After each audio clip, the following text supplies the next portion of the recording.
আলহামদুলিল্লাহ আলহামদুলিল্লাহিল্লাযী খালাকাল ইনসান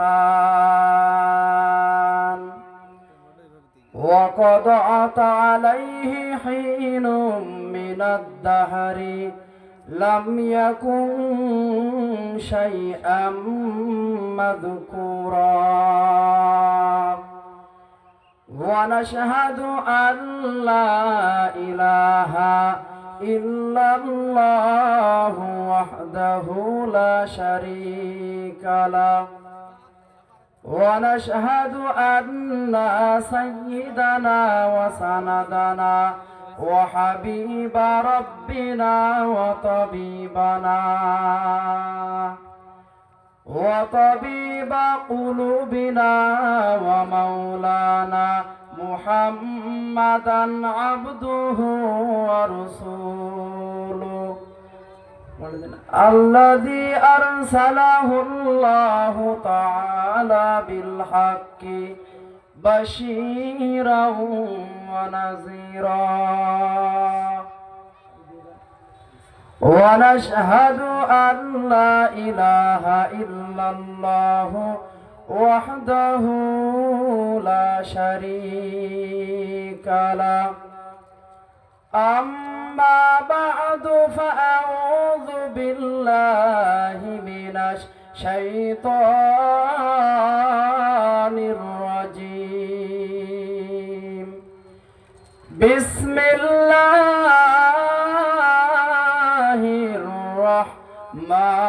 الرحمن الرحيم يا أيها الذين آمنوا اتقوا الله حق تقاته ولا تموتن إلا وأنتم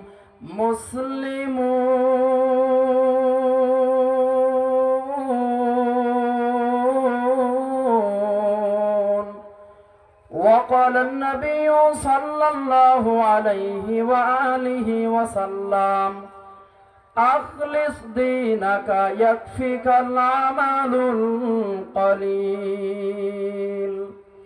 اللهم صل على محمد النبي الأمي وعلى آله وسلم تسليما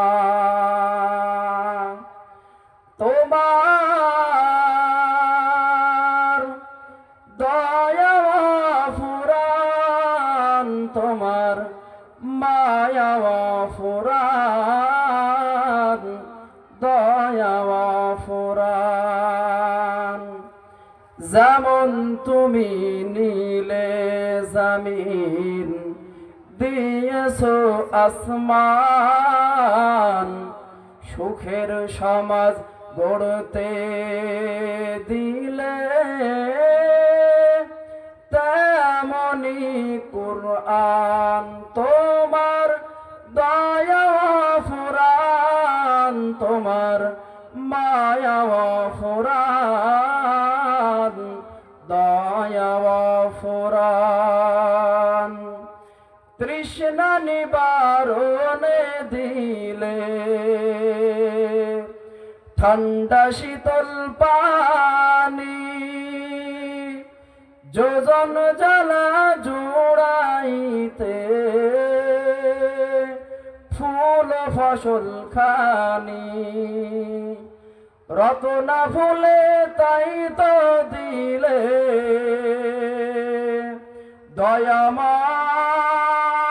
দয়াময় রতনা ফুলে তাই তো দিলে রসুলে আকরাম রসুলে আকরাম রসুলে আকরাম আমি কোরআনের সুর মাঝে শুনেছি যে নাম আজানের সুর মাঝেও শুনেছি ও নাম ও নামে এত জাদু এত মধুময়,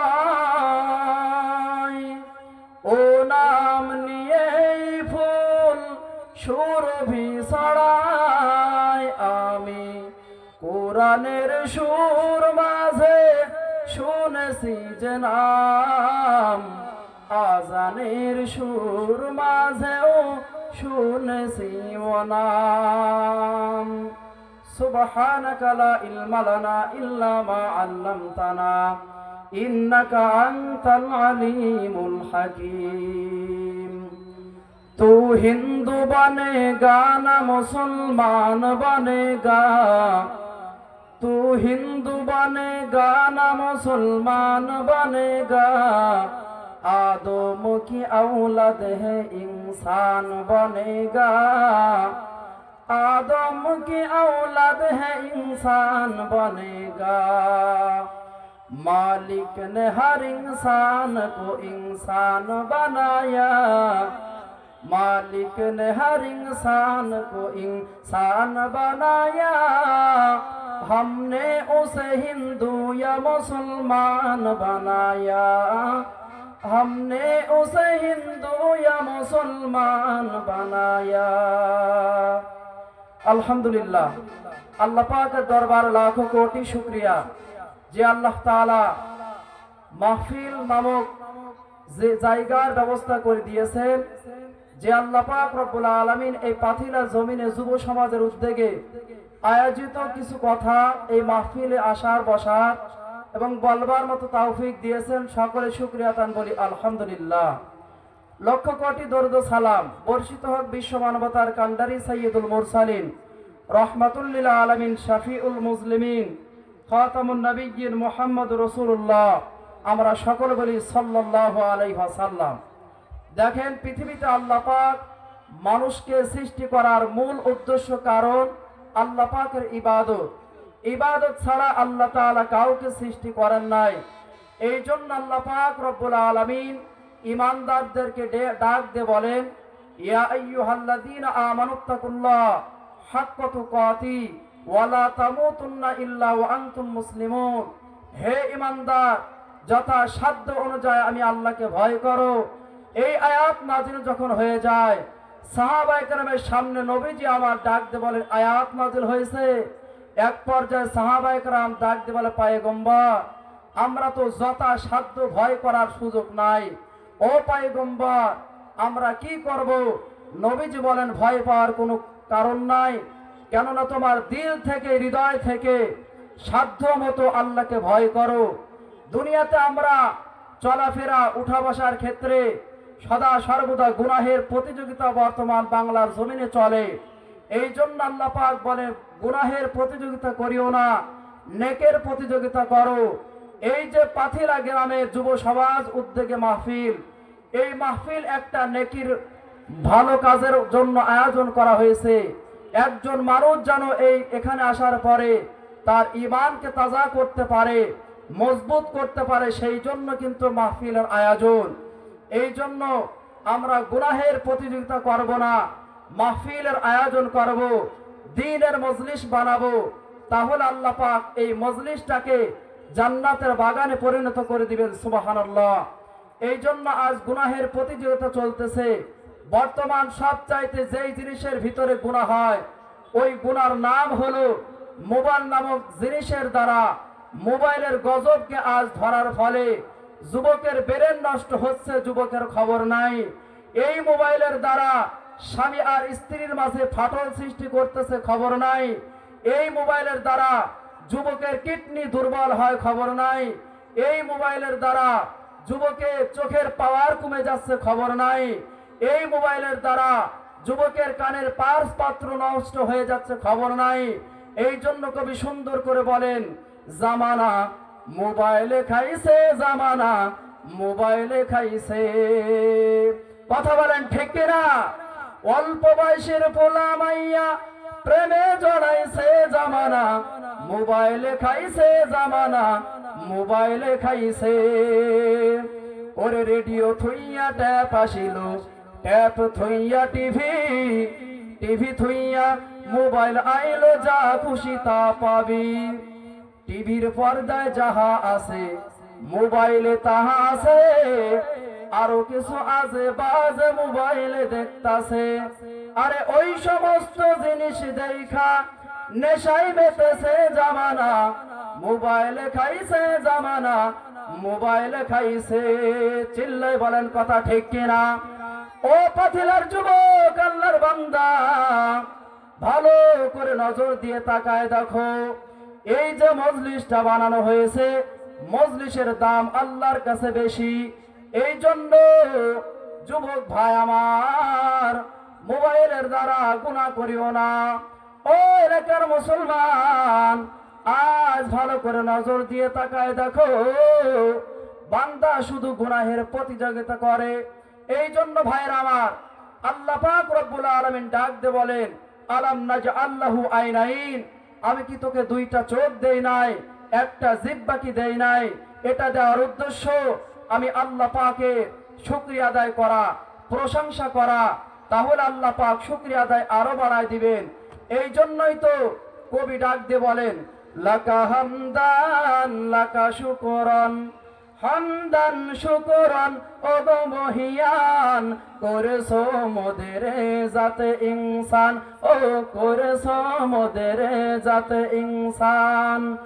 চোখ দিয়েছো দেখতে আমায়, শুনতে দিলে কান, নাক দিয়েছো শ্বাস নিতে আর নিতে মধুর ঘ্রাণ। তোমার দয়া ফুরান, তোমার মায়া ফুরান, দয়া ফুরান।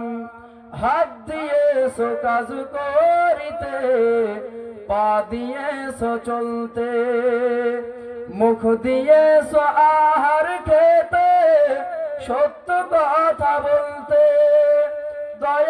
দয়াময় এত শত নাজ নিয়ামত করলা তুমি দান।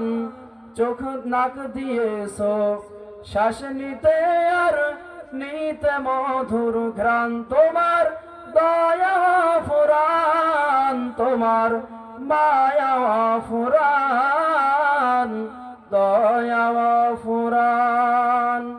সুন্দর করে বানাইলে মানুষের এই দেহ, তোমার কাজের কোন খুঁত পায় না খুঁজে কেহ, রহমান পায় না খুঁজে কেহ। এত শত নাজ নিয়ামত, এত শত নাজ নিয়ামত করলা তুমি দান। নাক দিয়েছো শ্বাস নিতে আর নিতে মধুর ঘ্রাণ। তোমার দয়া ফুরান, তোমার মায়া ফুরান, দয়া ফুরান। এই জন্য আমি যে আয়াত কারিমা তেলাওয়াত করেছিলাম, আল্লাহ পাক বলেন আমাকে ভয় করেন। হযরত ওমর ফারুকের দরবারে রাসূলের একজন সাহাবী উবাই ইবনুল কাব রাদিয়াল্লাহু তাআলা আনহু এসে ডাক দিয়ে বলে, পয়গম্বর, আমি আল্লাহকে কিভাবে ভয় করব? তাকওয়া অর্জন করার পদ্ধতি আপনি জানায় দেন। খলিফাতুল মুসলিমিন হযরত ওমর বলেন, ভাই, আপনি কি কোনোদিন কাঁটা যুক্ত পথে চলাচল করেছেন? এক পর্যায়ে আল্লাহর বান্দা ডাক দিয়ে বলে, হ্যাঁ, আমি কাঁটা যুক্ত পথে চলাচল করেছি। কেমন করে তুমি কাঁটা যুক্ত পথে চলেছ? বলে, আমার শরীর, আমার কাপড়টা গুছায়া আমি কাঁটা যুক্ত পথে চলাচল করেছি। খলিফাতুল মুসলিমিন ওমর বলেন, এখানেই তো প্রশ্নের জবাব পাও। এই যে দুনিয়া নামক জিনিস দেখতেছো, এই দুনিয়াতে সুদের কাঁটা আছে, ঘুষের কাঁটা আছে। এই সুদ ঘুষের কাঁটা থেকে মানুষ তখনই ফেরবে যখন আল্লাহর ভয় তার অন্তরে জমা হবে। এই জন্য রাসূলের সাহাবী হযরত আলী রাদিয়াল্লাহু তাআলা আনহু বলেন, চারটা জিনিসের নাম হলো তাকওয়া। কয় জিনিসের নাম তাকওয়া? বলে, চার জিনিসের নাম তাকওয়া। এক নম্বর আল খাউফু মিনাল জালিল, আল্লাহকে ভয় করা। দুই নম্বর হলো আল আমালু বিত তানজিল, কোরআন অনুযায়ী নিজের জীবন যাপন করা। তিন নম্বর আল কানাতু বিল কালিল, অল্পতে সন্তুষ্টি থাকা, 4 নম্বর অল ইস্তিদাদ লিয়াউমির রহিম, অর্থাৎ দুনিয়া থেকে আমি যে বিদায় নিয়ে অন্ধকার কবরে যাব, আখিরাতের সামান গোছানো। তাহলে আজ আমাদের কোরআন অনুযায়ী নিজের জীবন যাপন না করার ফলে, কোরআন অনুযায়ী আজ প্রত্যেকটা মানুষ যদি কোরআন অনুযায়ী নিজের জীবন গঠন করত, জীবন সুন্দর হইতো। এই জন্য আমি বলি, প্রত্যেকটা গ্রাম, প্রত্যেকটা থানা, প্রত্যেকটা জেলা, এমনকি পার্লামেন্ট পর্যন্ত যদি কোরআনের আইন চালু হয়ে যাইতো, তাহলে এই জমিনের মধ্যে কোনো নাস্তিক থাকতে পারতো না, এই জমিনের মধ্যে কোনো মুরতাদ থাকতে পারতো না, নবীকে গালি দেওয়ালা দুশ্মন এই জমিনে থাকতো না, আলেম ওলামার দুশ্মন এই জমিনে থাকতো না। কথা বলেন ঠিক কিনা? ওলি আল্লাহর বাংলাদেশে নাস্তিকদের ঠাঁই হবে না, পীর আউলিয়ার বাংলাদেশে মুরতাদদের ঠাঁই হবে না, নবীজির দুশ্মনেরা পাবি না রে হাই পাবি না, ঠিক কিনা? নবীজির দুশ্মনেরা পাবি না রে হাই পাবি না। নবীজির জন্য যদি রক্ত দিতে হয়, বিপ্লবী এই জনতা পাই না কভু ভয়। নবীজির জন্য যদি রক্ত দিতে হয়, পাথিলা গ্রামের এই যুবকরা পায় না কভু ভয়। নবীজিকে দিলে আঘাত এ প্রাণে আর সহে না, নবীজিকে দিলে গালি এ হৃদয়ে আর সহে না, নবীজির দুশ্মনেরা পাবি না রে হাই পাবি না, ইসলামের দুশ্মনেরা পাবি না রে হাই পাবি না। এক ফোঁটা রক্ত দেহে থাকতে মুসলমান, সইতে পারি না বিশ্ব নবীর অপমান। এক ফোঁটা রক্ত দেহে থাকতে মুসলমান, সইতে পারি না বিশ্ব নবীর অপমান। নবীজিকে দিলে আঘাত এ হৃদয়ে আর সহে না, নবীজির দুশ্মনেরা পাবি না রে হাই পাবি না, ইসলামের দুশ্মনেরা পাবি না রে হাই পাবি না। চিল্লায় বলেন কথা ঠিক কিনা?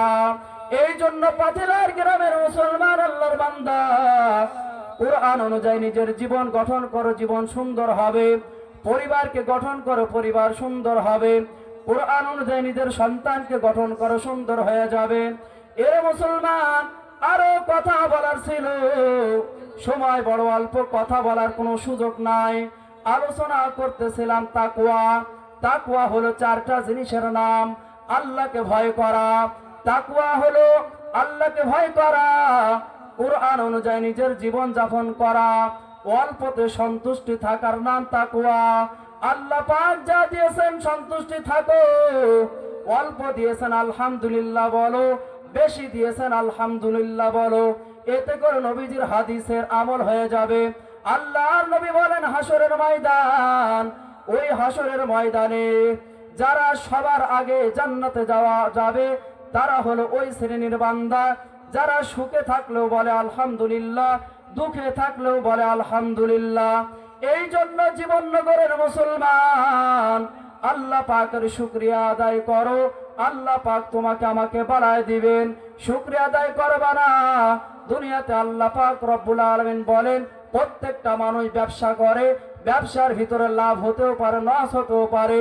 কিন্তু যদি কোনো বান্দা আমি আল্লাহ তাআলার সাথে ব্যবসা করে, 1 নম্বর পুঁজি ব্যবসার হলো কোরআন তেলাওয়াত, 2 নম্বর পুঁজি হলো নামাজ, 3 নম্বর আল্লাহ পাক যা দিয়েছেন দান সদকা করা, মালের যাকাত দেওয়া, অর্থ সম্পদ খরচ করা দিনের পথে। এই কয়টা গুণ যদি অর্জন করে চলো, এই ব্যবসার ভিতরে কোনো লস হবে না, লাভ আর লাভ ছাড়া কোনো ক্ষতি নাই। এরে আল্লাহর বান্দা যুবক গো, মোবাইল নামক জিনিসটা ব্যবহারের দ্বারা আজ তোমার পার্স পত্র নষ্ট হয়ে যাচ্ছে, ভেতরে খবর নাই। এরে যুবক, মোবাইল ব্যবহার করতেছো, চোখের পাওয়ার কমে যাচ্ছে, কানের পাওয়ার কমে যাচ্ছে, আমাদের তো খবর নাই। লেখাপড়া ঘরে আগুন ধরে গেল, যেই যুবকের পরীক্ষার আগে বই নিয়ে বসার কথা ছিল, ওই যুবকটা পরীক্ষার হলে যাওয়ার আগে মোবাইল নিয়ে ব্যস্ত থাকে, লেখাপড়া করে না। ওই যুবক যখন পরীক্ষার হলে যায়, ওই সময় নকল ছাড়া পাস করতে পারে না। নকল করে পাস করা মানে বিদ্যা চুরি করা, আর বিদ্যা চুরি করা একটা অভিশাপ হলো। যেই বান্দা বিদ্যা চুরি করে পাশ করে পরীক্ষায় পাশ করবে, ওই বিদ্যা চুরির অভিশাপ হলো আল্লাহর বান্দা নকল করে যেহেতু পাশ করেছে, এই বান্দা যদি ভালো কোনো পদে চাকরি পায়, আল্লাহর বান্দা সরকারের টাকা চুরি করবে। এটাই হলো স্বাভাবিক বিষয়। চিল্লায় বলো মুসলমান, ঠিক কিনা? এই জন্য আমরা নকল করে পাশ করার চেষ্টা করব না। আল্লাহ পাক যতটুকু আমল কথা বলার তৌফিক দিয়েছেন, আমরা আমল করি। আল্লাহ পাক তৌফিক দান করেন, আমিন। ওয়া আখিরি দাওয়ানা আলহামদুলিল্লাহ।